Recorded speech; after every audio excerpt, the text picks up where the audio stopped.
চেয়েছি।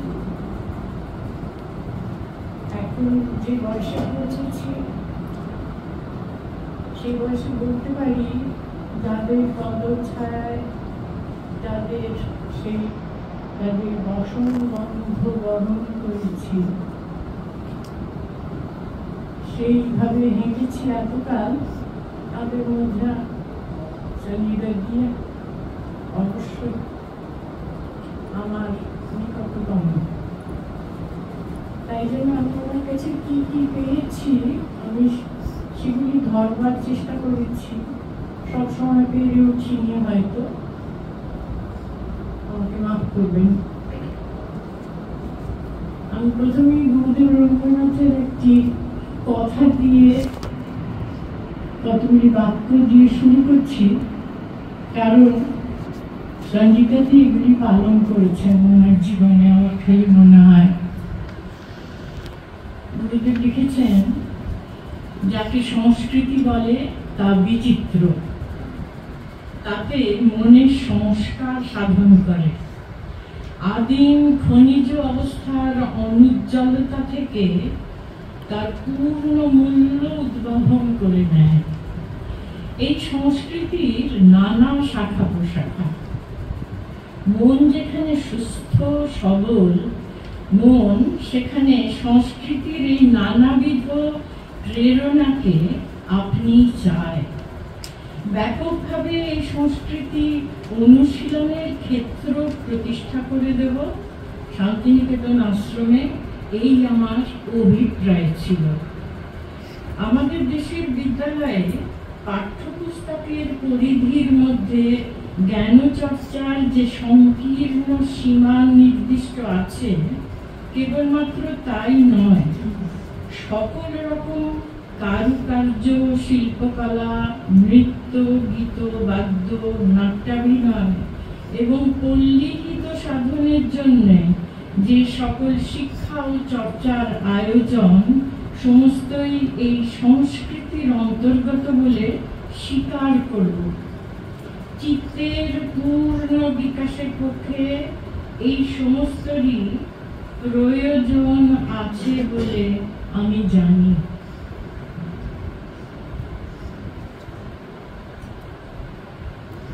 সঞ্জিতাদির যে সংস্কৃতি বোধ, সেই বোধ উনি ব্যবহার করেছেন একটি অস্ত্র হিসাবে। এবং সেই দেখা, সেই বোধ পাল্টেওছেন সময় বিশেষে, আবার ফিরেও গেছেন যখন দেখেছেন সেই বোধটাকে আঁকড়ে রাখতে হবে। আমি বর্তমান পরিস্থিতির কথা স্মরণ করছি ওর প্রিয় দেশে। কি যে হয়েছে কে জানে, আমরা সব হয়ে গেছি একা, যে যার আপন আড়ালে সংযুক্ত হয়ে আছে। আমি জানি না কিভাবে তোমার চলছে, জানতে গেলে আমার চলে না। আমি নিজেকে নিয়ে বড় ব্যস্ত আপাতত। যে কোনো মুহূর্তে জীবনান্ত ঘটতে পারে, যা খুশি তাই ঘটে যেতে পারে নিজের এবং প্রিয় পরিজনের।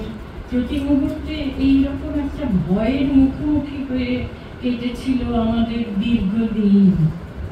এই জন্যই কি জীবন ফিরে পেয়ে যে যার আপনাকে নিয়ে ব্যস্ত হয়ে পড়লাম আজ, কে জানে। কেউ কেউ ভাবি এমন করে চলেও না, কিন্তু সে কথা বলে কে? চারপাশে সকলেও তো ব্যস্ত, কথা উঠলে সকলকে দোষ দিই, বলি কি বা আছে করবার। চরম হতাশার ভঙ্গিতে মুখ নিচু করে ফের নিজের কথাই ভাবি। সেই যে নিরাপত্তার অভাব ঘটেছিল, সেই ভাবটি যাচ্ছে না। নিজেকে সুরক্ষিত করবার চিন্তায় উদ্বিগ্ন আছি মনে মনে, কিন্তু এই একাকী প্রয়াস কি পেরেছে আনতে নিরাপত্তার বোধ? বলা যাচ্ছে না, বলা যাচ্ছে কি এই সত্য যে আমি বড় বিচ্ছিন্ন, একা। নিজের মধ্যে গড়ে তোলা এই দেয়ালি আবার যে মাথা ঠুকছি আমরা, অপরকে যথোচিত মূল্য দেওয়া যাচ্ছে না, ফিরে মূল্য পাওয়াও দুষ্কর হয়েছে তেমনি। এই সমস্যা সমাজবোধকে দুর্বল করে দিয়েছে, তাই আজকের সমাজ আখ্যা পাচ্ছে হীন সমাজ। বিচ্ছিন্ন সাংস্কৃতিক প্রয়াস দিয়ে সমগ্র সমাজকে এক লক্ষ্যে টানা যাচ্ছে না। তবু সংস্কৃতি কর্মী আপন অন্তরের কাছে প্রার্থনা মুখর, যুক্ত করদের সবার সঙ্গে। যে দেয়াল আমাদের মনে খাড়া হয়েছে তাকে ভাঙতে পারে শেষ পর্যন্ত সংস্কৃতি। যদি সংস্কৃতি সত্যি হয় স্থায়ী বিপ্লব, যদি সংস্কৃতির প্রসার হয়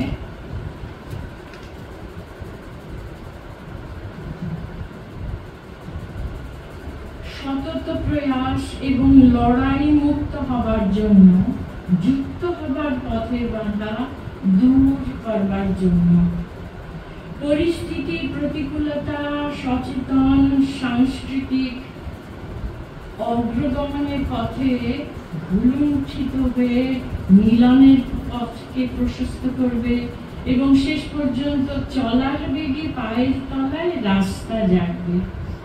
এখন অপেক্ষা বেগ সঞ্চয়ের।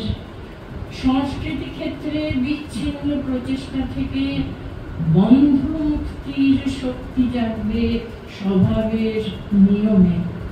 বলিষ্ঠ সংস্কৃতি যে আত্মবিশ্বাস জাগাবে, তাতে সার্বিক মুক্তির দ্বার উদ্ঘাটন হবে। এই বিশ্বাসও এক অর্থে শক্তি। সঞ্জিতাদির লেখা পড়লাম। এই ক্ষেত্রে উনি রবীন্দ্রসঙ্গীতকে কিভাবে দেখেছেন সেটা একটুখানি ওনার লেখায় পড়ি।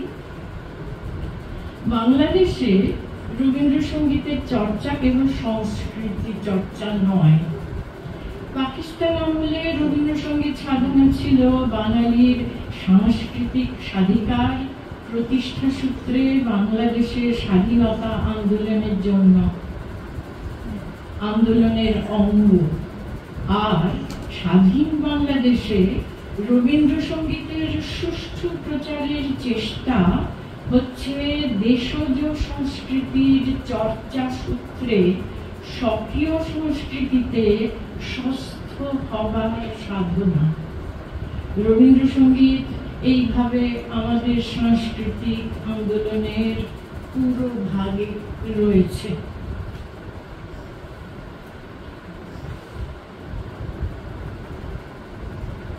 এরপরে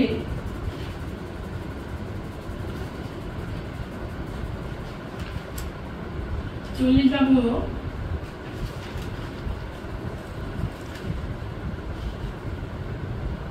কোন কোন ক্ষেত্রে উনি সংস্কৃতি বোধকে জাগিয়ে রাখতে চান। সেটা শুধু গানের ক্ষেত্রে নয়, সংস্কৃতির সংজ্ঞা ওনার কাছে কত বড়। সঙ্গীত তো একটি অস্ত্র, সেটা বলার চেষ্টা করেছি। সঙ্গীত একটি সংস্কৃতি, আবার ওর কাছে সাহিত্য, নাট্য আন্দোলন ইত্যাদি সংস্কৃতির অঙ্গ অবধারিতভাবে। যার উপরে ওনার খুব জোর সেটা হলো ভাষা। তাই নিয়ে একটুখানি বলি উনি ভাষাকে কিভাবে দেখেছেন। কারণ আমরা জানি পূর্ব পাকিস্তান থেকে বাংলাদেশে যে উত্তরণ সেটা তো সহজ ছিল না। তাই ভাষা নিয়ে সঞ্জিতাদি যা দেখেছেন দু কথা একটুখানি পড়ছি। গঙ্গা জলে গঙ্গা পূজা যাকে বলে।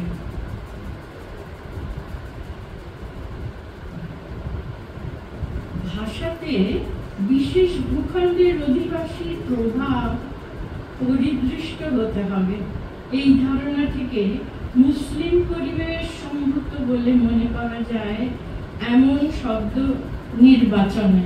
বলে উনি কতগুলি শব্দ নির্বাচন দেখিয়েছেন। পরিবেশ থেকে উত্থিত শব্দ আপন দাবিতেই সাহিত্যের ভাষায় ঠাঁই নেয় তো বটে।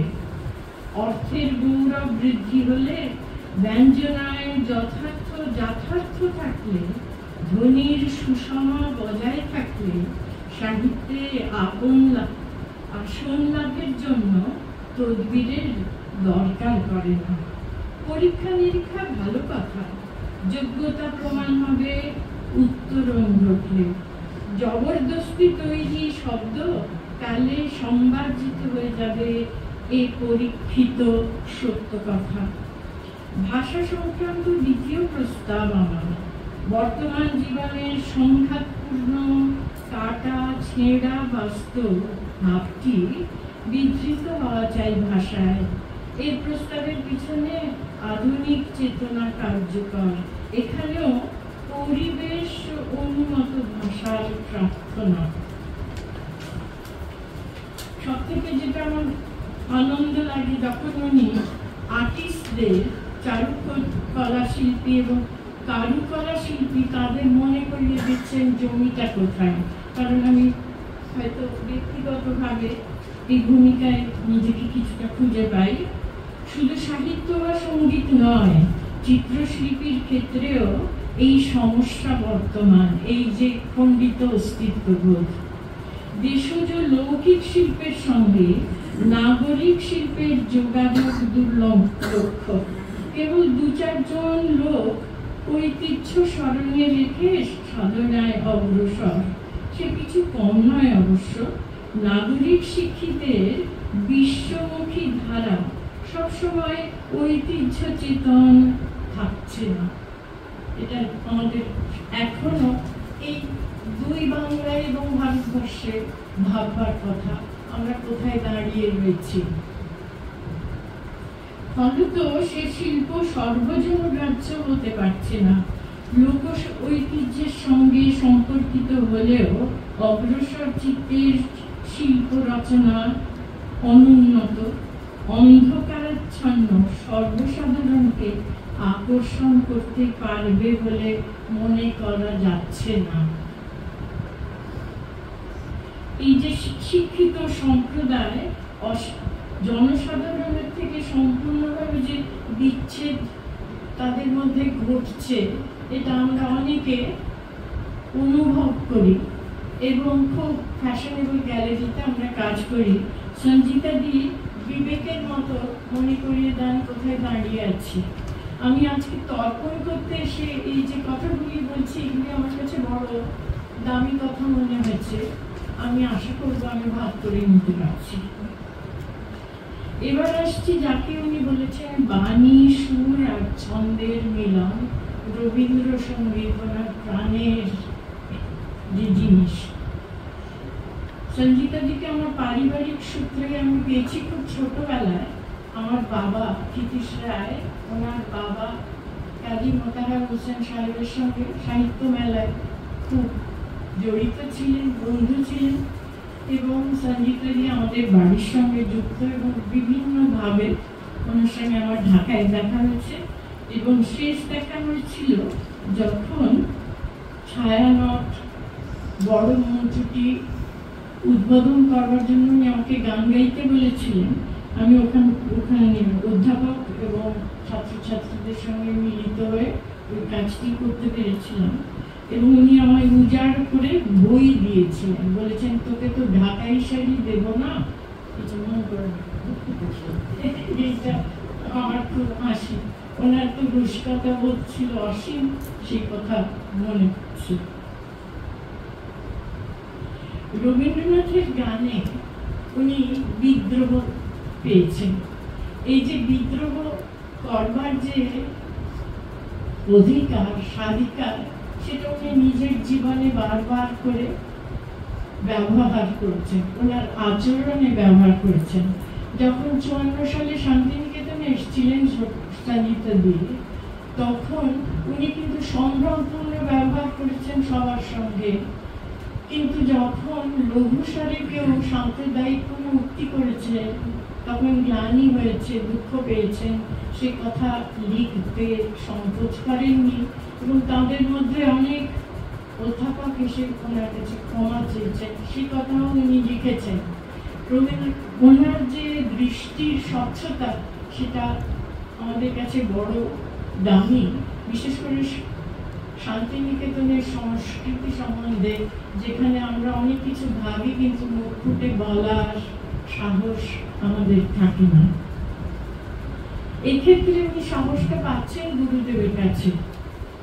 গুরুদেবের যে আত্মপরিচয়ের একটা অংশ, সেখান থেকে উনি বলছেন যে এই যে নিজেকে বিবিক্ত করবার অধিকার, নিজেকে দূর থেকে দেখা, সেটা উনি গুরুদেবের কাছে পাচ্ছেন। আত্মপরিচয় থেকে উনি উদ্ধৃতি দিয়ে বলছেন, গুরুদেব লিখেছেন, পৃথিবীটি অদ্ভুত, যেমন অর্থাৎ পৃথিবীটি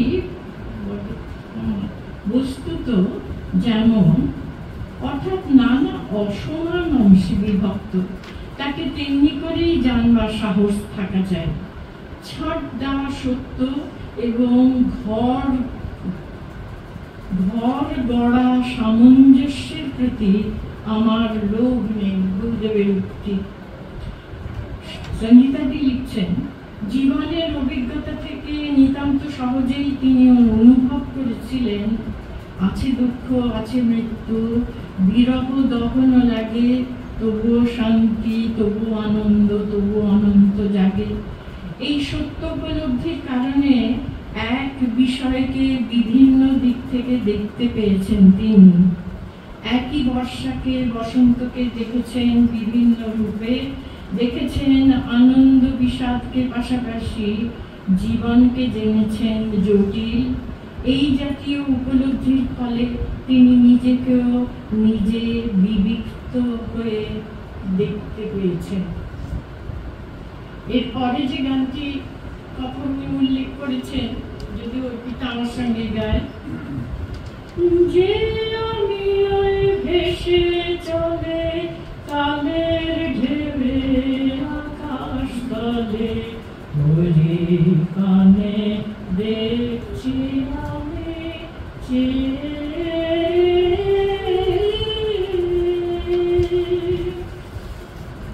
দর্শনের ক্ষেত্রে ওনার জীবন দর্শনে গুরুদেবের জায়গা এবং বিদ্রোহী গুরুদেবকে ওনার কাজের ক্ষেত্রে ব্যবহার করা, তার আরেকটি প্রকাশ হলো ওনার স্বরলিপি সম্পর্কে যে মতামতগুলি, সেগুলি খুব, আমরা যারা গান করবো, আমি অন্তত গানের চেষ্টা করি, এরা গায়িকা, আমরা দেখেছি স্বরলিপি প্রামাণ্য কিছু সুর এবং আমাদের গুরুমুখী কিছু গান, আমরা তাদের কোন জায়গায় গিয়ে দাঁড়াবো এই সম্বন্ধে সঞ্জিতাদির যে খুব পরিষ্কার কতগুলি মতামত, সেগুলি দেবার যে ওনার, আমি বলবো স্পর্ধা, যেটা উনি বলেছেন, ওনার বিদ্রোহ বা দ্রোহ, ওনার বলার অধিকার, সেইটা বড় দরকার আজকের দিনে, যখন আমাদের সামনে এই যে গুরুজনরা, তারা আর কেউ জীবিত নেই। কিছু রেকর্ড আছে, করা আছে এবং কিছু বই আছে, এবং বইয়ের মধ্যেও সবসময় যে সামঞ্জস্য আছে তা নয়, স্বরলিপি গ্রন্থগুলির মধ্যে। সেখানে সঞ্জিতাদি চাইছেন যে অন্তত যেমনভাবে ওরা শিখিয়েছেন, সেই শিক্ষা অনুযায়ী যদি আবার স্বরলিপি করা যায়। এইগুলির মধ্যে দিয়ে ওনাকে পেয়েছি, তার মধ্যে একটা আনন্দের জায়গা দিয়ে আমি শেষ করব। আমি খুব গম্ভীর গম্ভীর কথা বললাম, কারণ সঞ্জীবাদি, ভাবান এবং আমাদের সমানে নাড়িয়ে দেন। আমার শেষ অংশটা পড়ছি। শান্তিনিকেতনের আকর্ষণে রবীন্দ্রনাথের চেয়ে রবীন্দ্রসঙ্গীতের আবেদন আমার কাছে কিছু মাত্র কম ছিল না আসলে।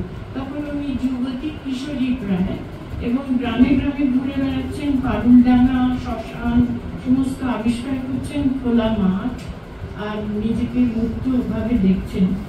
কিংবদন্তি গায়িকা কণিকা বন্দ্যোপাধ্যায়ের আমি রূপে তোমায় বলাবো না গানের পাগল আমরা। গানের জোয়ারে ঢেউ তোলানোর নীরের টানে হৃদয় উদ্বেলিত হয়ে চোখে জল আসতো। সে সঙ্গে ছিল যদি তারে নাই চিনি কষে কি আমায় নেবে চিনে।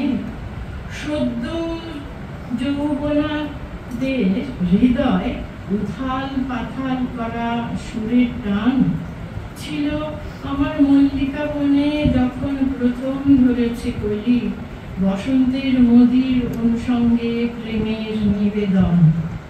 নীলিমা সেনের আমার দোসর যে জন ওগো তারে কে জানে কে জানে। তোমার শেষের গানের রেশ নিয়ে কানে চলে এসেছি, বেশিরভাগই প্রেম আর বিরহ প্রসঙ্গ, আমাদের বয়সোচিত গান সব। নমস্কার।